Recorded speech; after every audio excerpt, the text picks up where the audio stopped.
Hey guys, this is the Big Girl and today I'm bringing you part 6 of Static and Love. And this one is called Old Friends, New Pains. You turn to see a young adult in a white dress, long brunette hair and green eyes, and that smile you could never forget. Sophie? She smiles. The one and only. You run over and hug her, and she hugs you back twice as hard. The bedroom door opens and Dark and Mark gasp in wonder. You and Sophie turn around to see them. Who are these lovely gentlemen then, Molly? You walk over to them.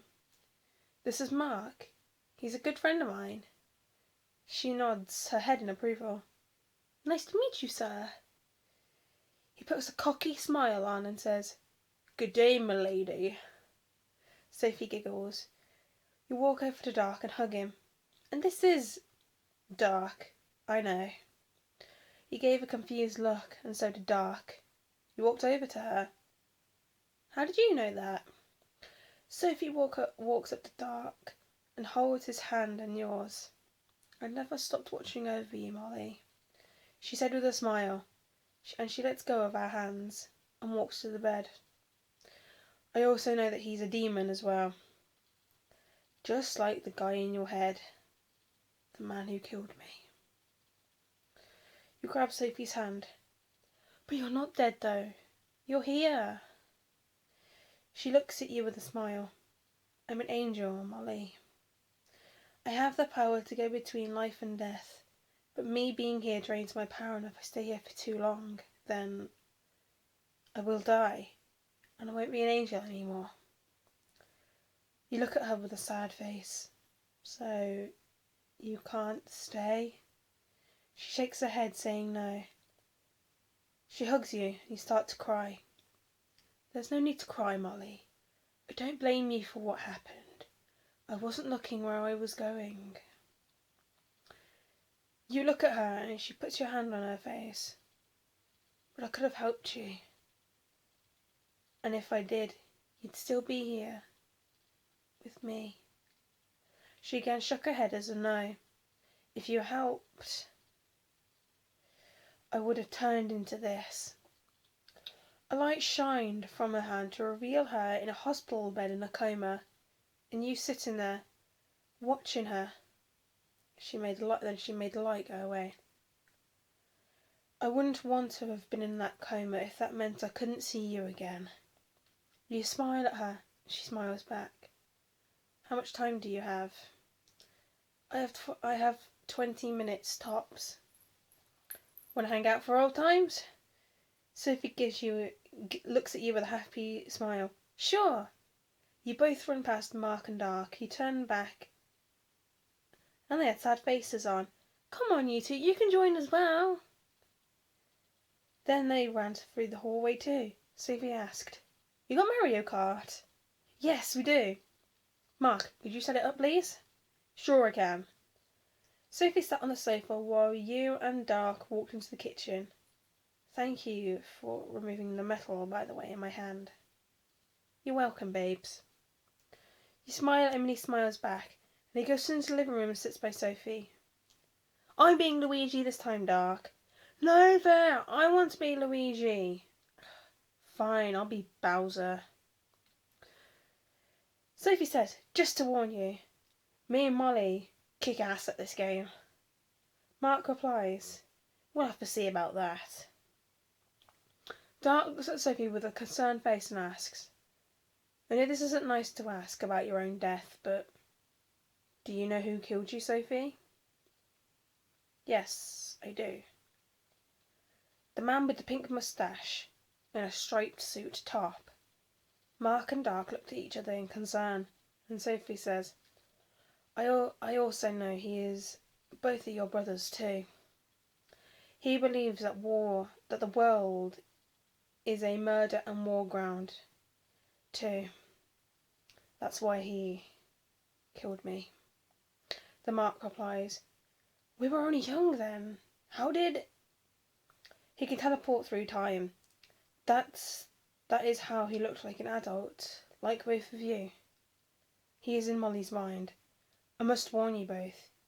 He intends to torture her until she snaps because, then Dark says, once he has his head set on something, he falls in love with them, turning batshit crazy, or until he kills them. Sophie looks at Dark. You're her first love, Dark. Listen to me when I say, you must protect her at all costs, 'cause I won't always be here to protect her. If I hadn't have woken her up from that nightmare, she would have been tortured by him, by showing her more of her childhood, and that's isn't good. Dark grabs Sophie's hand and says, I promise, with all my heart and soul, I won't let anything bad happen to her. Sophie smiles. Good, or I'll have to kill you. She giggles at Dark, and she removes her hands. You will, won't you? Yes, I will. Dark quickly jumps up and went into the kitchen, quickly hugs you. Hey, you okay? Dark looks up at you. Sophie scares me. She's probably being overprotective again. She says she would kill me if I hurt you. Yeah, she used to say that to all the time when the bullies were mean to me. And if they did hurt me, let's just say they'd be knocked out for a while. Dark squeezes you tighter. You're not scared, are you, Dark? Dark stood up with a brave look on his face and said, No, why would I be scared? You look and just smile at Dark. You carry the tray into the living room. Okay, I got everyone a drink, just in case if your throats get dry. Water for Mark, rum for Dark, orange juice for me, and milk for Sophie, with just a bit of sugar, just the way you like it. Thanks, Molly. You remembered? How could I forget? Now, let's win some Mario Kart. Yeah! Time to get 15 minutes. Almost there. Dark, what the hell? Dude, move then! Then Sophie crosses the line, with you in second place. Yes! Woo! Still good after all these years. The very best. Me coming in second, of course. Dark went into a strop, and Mark just sat there in disbelief. How? He shouted. We're just better at the game, Sophie says. Excuse me, lady, Sophie walks up to him and strokes his face. That makes his legs go like jelly. Hey, Moles, it's been great, but you have to go. She smiled. Yeah, but I do promise I will visit you again. You can count on that, and... Oh, before I go, I have 2 special gifts for you. You show a massive grin on your face. What are they? You ask. Sophie makes a light ball appear in her hand and squishes it down to a white diamond ring. This ring will protect you from people that try and touch you, unless you want them to. Here. She put...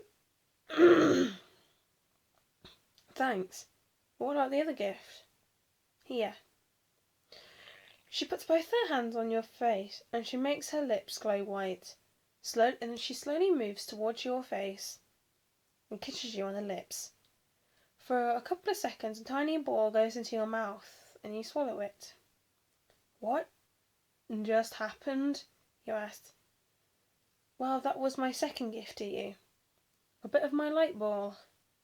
Light ball? It's something that can make you immortal, but since I've only given you a tiny bit, every 5 years you'll age 1 year. So you'll be 25 in 5 years. You hug Sophie. Thank you so much. I hope to see you again. I will come back, don't worry.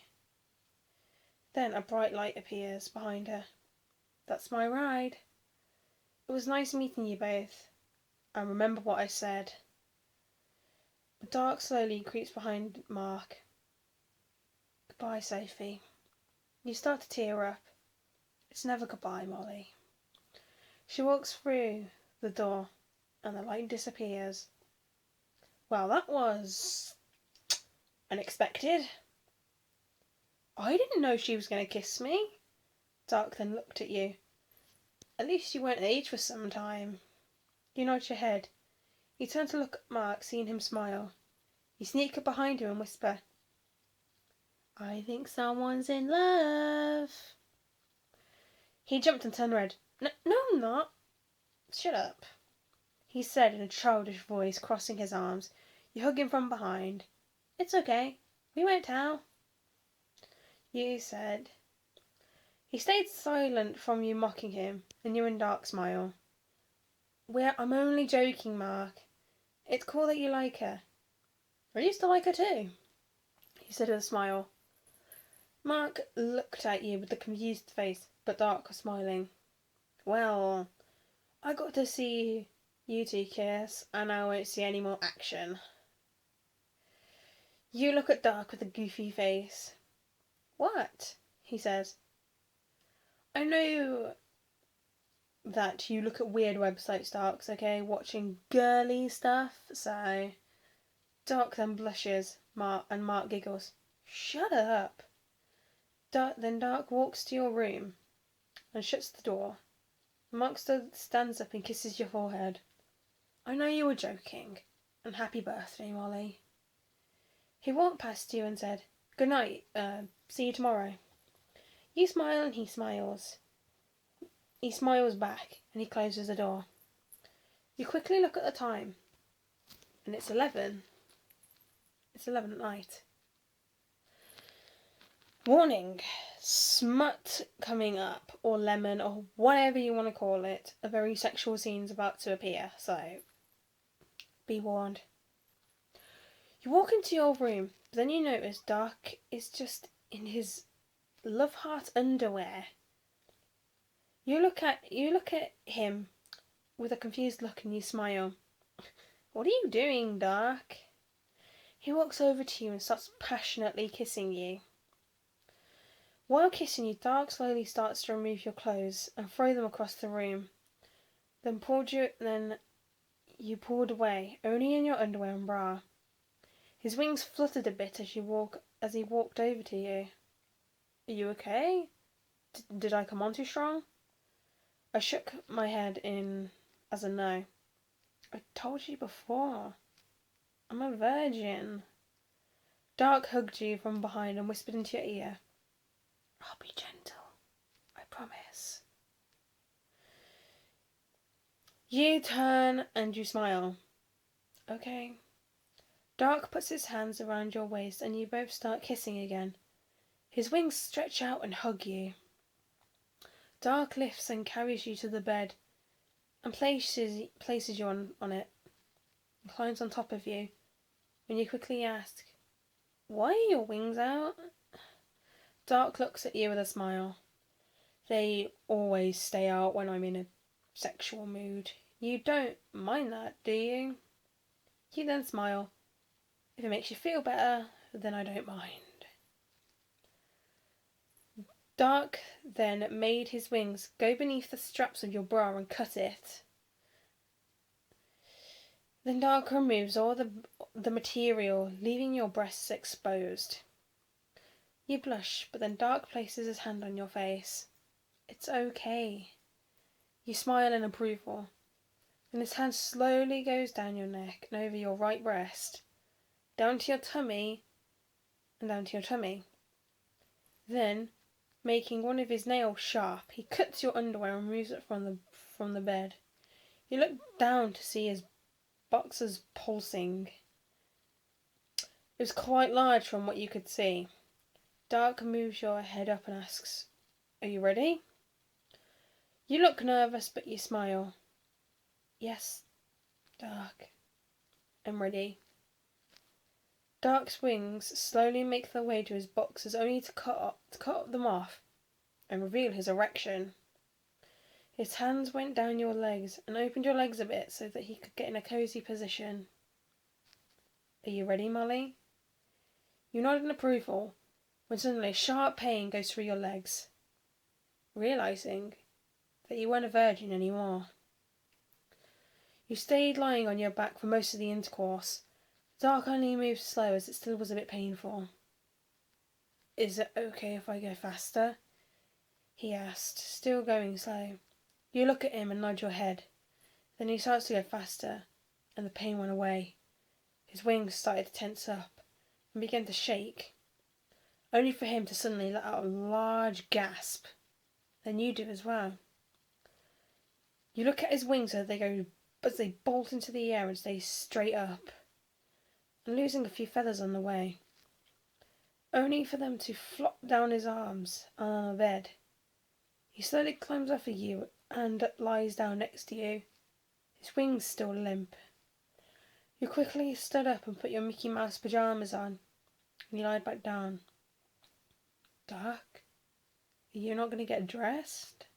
He smiled. No, I'm too tired. And you slowly lifted up one of his wings and placed it over his hips and private area. What are you doing? He smiled at him. Since you don't want to get out of bed yet and you're too tired to move, I thought your feathers could keep you warm. You snuggle up closer to Dark and he hugs you.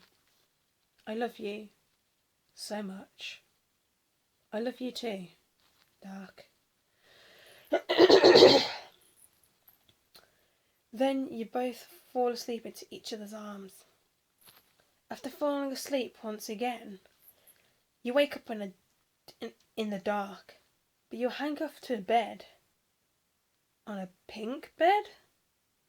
What the hell? Again? Then the man came out. He looked at you with a bit of a smile on his face. This is getting a bit old, isn't it? He looked at you with a smile on his face. Even though you're no longer a virgin.